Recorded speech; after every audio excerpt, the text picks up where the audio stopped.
নমস্কার, বৈদিক বার্তায় আপনাদের সকলকে সুস্বাগতম। শ্রীমদ ভাগবত গীতার নিত্য আমরা আলোচনা করছি তৃতীয় অধ্যায় কর্মযোগ।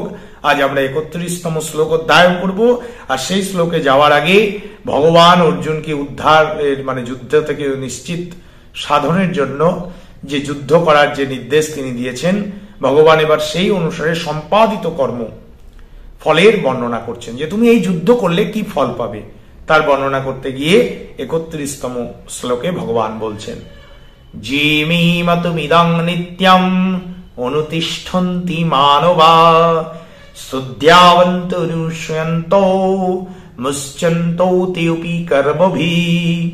যেসব ব্যক্তি দোষ দৃষ্টিরহিত ও শ্রদ্ধাযুক্ত হয়ে আমার এই মত সর্বদা অনুসরণ করেন, তারাও সমস্ত কর্ম বন্ধন থেকে মুক্ত হয়ে যান।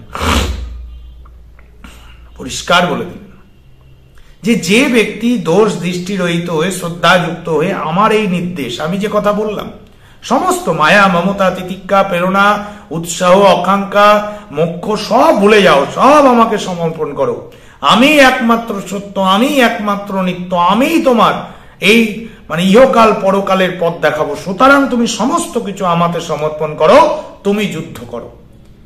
যে ব্যক্তি এই মানসিক স্থিতি নিয়ে তার কাছে সমর্পণ করেন, সে ব্যক্তিও সমস্ত কর্মবন্ধন থেকে মুক্ত হন।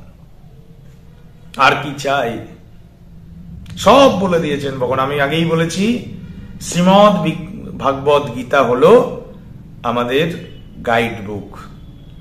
জীবনকে সাজাতে গেলে এই গ্রন্থ পাঠ অবশ্যই কর্তব্য, কোনো বিকল্প নেই বন্ধু। কিচ্ছু নাই, কিচ্ছু নাই, কিচ্ছু থাকবে না। জীবন যদি তৈরি না হয়, সব বৃথা।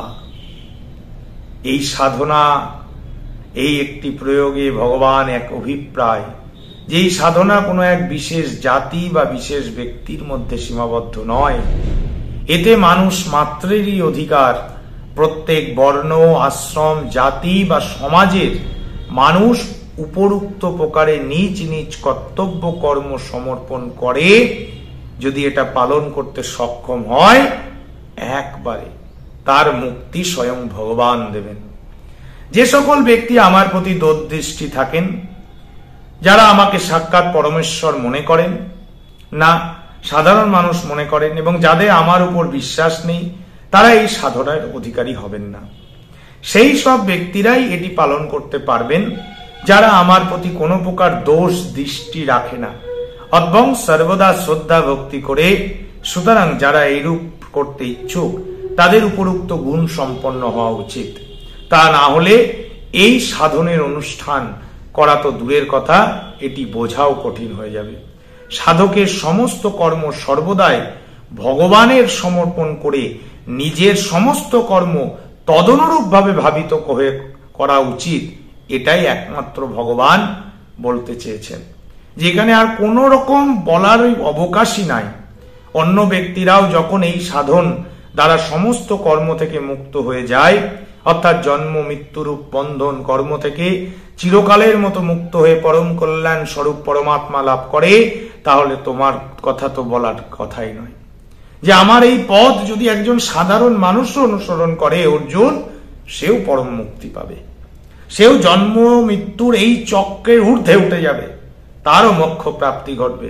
আর তুমি তো আমার বন্ধু, আমি তোমার রথের সারথি, তুমি তোমার ক্ষতি আমি করবো, হতে পারে কখনো? এইরকম ভাবে ভগবান অর্জুনকে তার মাঙ্গলিক দিশা দেখাচ্ছেন।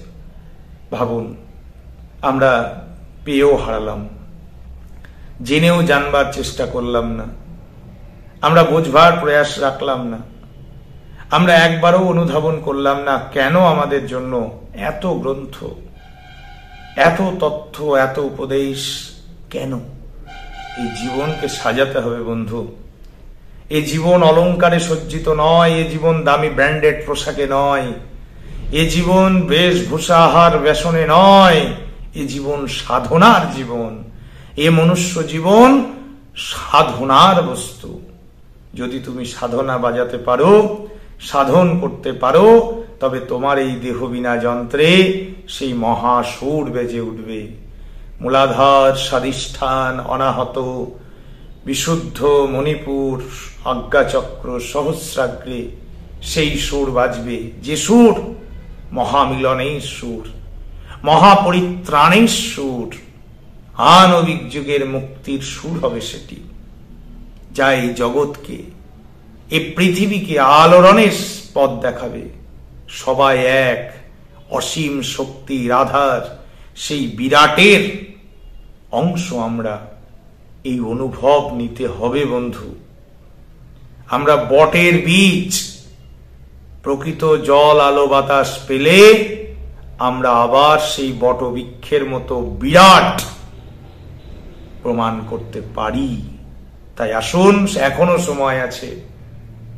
সর্বং ধর্মং পরিত্রাজ্যম মামেকম শরণং ব্রজ। তাকে ভজন করুন, তাকে নিত্য চিন্তন করুন। কল্যাণ হোক, সকলে ভালো থাকুন, সুস্থ থাকুন। ধন্যবাদ। হরে কৃষ্ণ। ওম তৎসৎ।